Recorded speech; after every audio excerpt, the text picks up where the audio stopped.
बिस्मिल्लाहिर्रहमानिर्रहीम। अस्सलाम वालेकुम नाज़रीन, आप यूट्यूब चैनल देख रहे हैं। मैं इमरान खान हूँ। नाज़रीन, नजम सेठी जैसा आदमी, यानी एक जर्नलिस्ट हैं नजम सेठी साहब, पीसीबी में भी रहे, उनके पॉलिटिकल कनेक्शन भी हैं, होते हैं। अब हालात ही ऐसे हैं, जर्नलिज्म सारा ही पोलराइज हो गया। लेकिन नजम सेठी साहब जो है वो एक तज्जियाकार के तौर पर वो भी अब ये कहने पर मजबूर हो गए कि यार बस कर दो। फौज को और हुकूमत को वो शीशा दिखा रहे हैं कि यार बस कर दो, लोग गुस्से में, तुम लोगों ने तबाही फेर दी है। नजम सेठी कह रहे हैं पानी सर से गुजर गया, अब इमरजेंसी लगा रहे हैं। शर्म नहीं आती इनको? और ऊपर से अस्पतालों के चक्कर लग रहे हैं, अपनी तस्वीरें लगाई जा रही हैं। ये कोई मौका है अपनी प्रमोशन का? आवाम डूब रही है और आप अपनी डिप्लोमेसी कर रहे हैं। आपकी डिप्लोमेसी से इसराइल और कतर के ताल्लुकात पर क्या फ़र्क पड़ जाएगा? फ़र्क पड़ना क्या है जी? हम 3 में ना 13 में वहाँ जाके चौधरी बन जाते हैं कि जनाब हम आपको बचाएंगे, हम ये करेंगे, हम वो करेंगे। भाई उन्होंने लड़ाई लड़नी नहीं है। उन्होंने लड़ाई लड़नी होती तो वो पहले लड़ लेते। जब ईरान के साथ जंग हो रही थी वो तब लड़ लेते। जब इसराइल सबके साथ लड़ रहा था वो कंटिन्यू करते, ख़त्म करते इसराइल को, वो तब लड़ लेते। जब फ़लस्तीनियों की नस्लकुशी हो रही है और लगातार लंबे अरसे से हो रही है, 6 मुल्कों को मारा इसराइल ने 3 दिनों के अंदर, यानी 3 दिनों में 6 मुल्कों पे इसराइल ने अटैक किया। ये पिछले हफ्ते पाकिस्तान सिर्फ कतर पहुंचा, वजह क्या है? पैसे कतर के पास है। बाकी जो ममालिक हैं जिनके ऊपर इसराइल ने अटैक किया, पाकिस्तान कहीं नहीं गया, शाम भी नहीं गया, चले फ़लस्तीन तो जा ही नहीं सकते, ये इनको इख्तियार ही नहीं है। त्यूनिस भी नहीं गया, यमन भी नहीं गया, बाकी मुल्कों में कहीं नहीं जा रहा। पाकिस्तान कहाँ गया? सिर्फ और सिर्फ कतर में गया। पैसे उनके पास है ना। तो मामला उम्मत मुस्लिमा का नहीं है। मामला ये नहीं है कि पाकिस्तानियों को कतरियों से बहुत प्यार हो गया। मामला ऐसा लगता है कि कतर के पास क्योंकि पैसे हैं, गैस है, इख्तियार है, लिहाजा कतर के पास हम जाएंगे, बाकियों को हम नहीं पूछेंगे। लबनान और शाम के साथ इसराइल क्या करता है, हमें इससे कोई लेना देना नहीं है। त्यूनिस के साथ, यमन के साथ क्या करता है, हमें इससे कोई लेना देना नहीं है। बस कतर के पास पैसा है, लिहाजा इस मामले में हम बीच में पड़ेंगे। तो ये आपकी ख्वाहिश रह जाएगी कि वो आपके लिए एक लड़ाई लड़े और आप उस लड़ाई से फ़ायदा उठाएं। कतर का तो स्टेटमेंट बड़ा सादा सा है कि गौर कर रहे हैं कि इसराइल का गैस बंद करनी है या नहीं।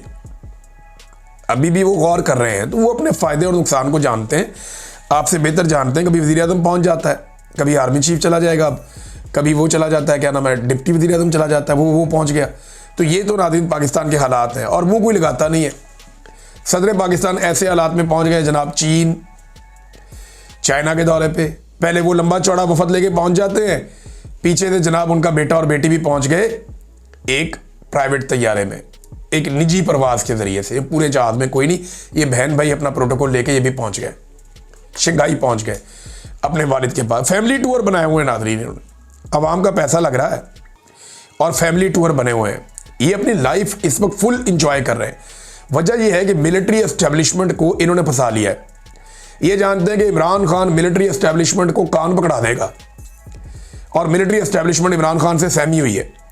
लिहाजा यही मौका है हमारा कि हम जो मर्जी लोशे करें, हमें ना एस्टेब्लिशमेंट छेड़ सकती है। अवाम में तो वैसे ही हमें वोट नहीं डाला तो उनकी क्या औकात है। दूसरा, हमें पूछने वाले इस मुल्क में कोई नहीं है, अदालत हमने काबू कर ली है, चलो मौजा करिए। ये तो मौज मस्ती में लगे हुए हैं।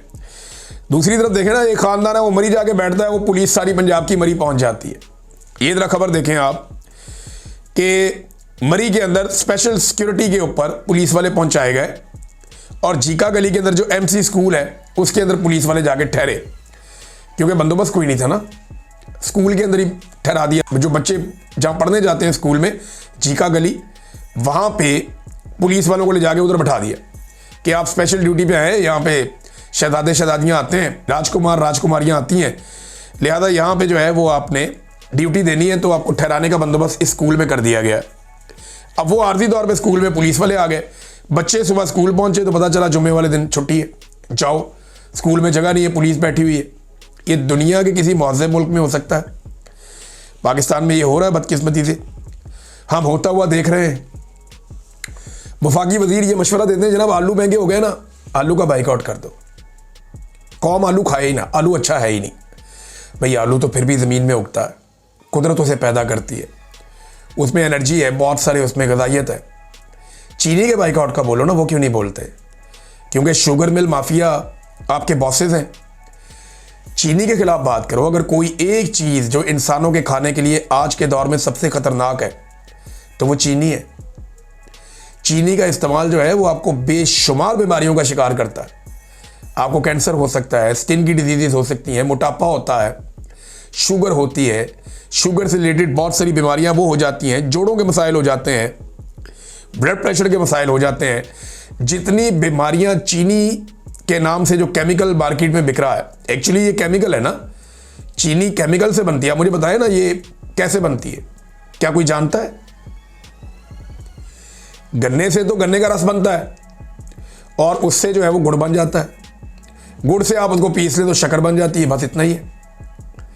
लेकिन चीनी कैसे बनती है कोई जानता है? ये केमिकल्स डाले जाते हैं, उसका रंग उड़ाया जाता है, उसको सफ़ेद रंग के क्रिस्टल में जो तब्दील किया जाता है, ये केमिकल्स हैं जो करते हैं। और ये केमिकल्स आपके जिस्म पे वो नुकसानात पहुंचाते हैं जिनसे आप कभी बाहर नहीं आ सकते, नाकाबिले तलाफी नुकसानात पहुंचाते हैं। तो चीनी का तो एक दाना भी जहर है, उसका बाइकआउट हम नहीं करते। अगर हम चीनी का बाइकआउट कर दें ना हमारी कौम सिर्फ, तो एक माफिया को पूरे को लगाम पड़ जाएगी, बेड़ा ही गर्क हो जाएगा इनका, इनके पल्ले कख नहीं बचेगा। ये अरबों खरबों रुपया चीनी से निकालते हैं हर साल और अवाम के पेटों से निकालते हैं। बहरहाल वहाँ पे नहीं कहेगा, वफाकी वजीर हनीफ अब्बासी साहब थे, उन्होंने जी आलू के बाइकआउट का मशवरा दिया, चीनी के बाइकआउट का मशवरा दें ताकि कौम का कोई भला भी हो।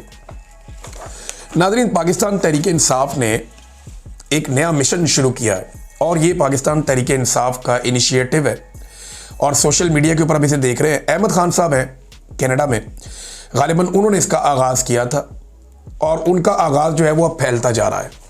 ये है मिशन नूर।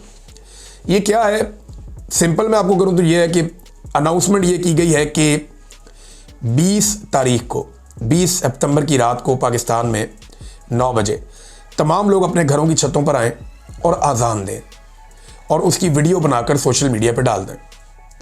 सोशल मीडिया पे इसलिए डाल देंगे सारी दुनिया को पता चल जाए कि लोग आज़ान दे रहे हैं, वो एक तहरीक बन जाए। और आज़ान देने का मतलब ये है कि अल्लाह रब्बुल इज़्ज़त से इस जालिम रजीम के ख़िलाफ़ मदद मांगना, यानी जालिम हुक्मरानों से निजात के लिए दुआ है ये एक, कि हम अल्लाह को पुकार रहे हैं।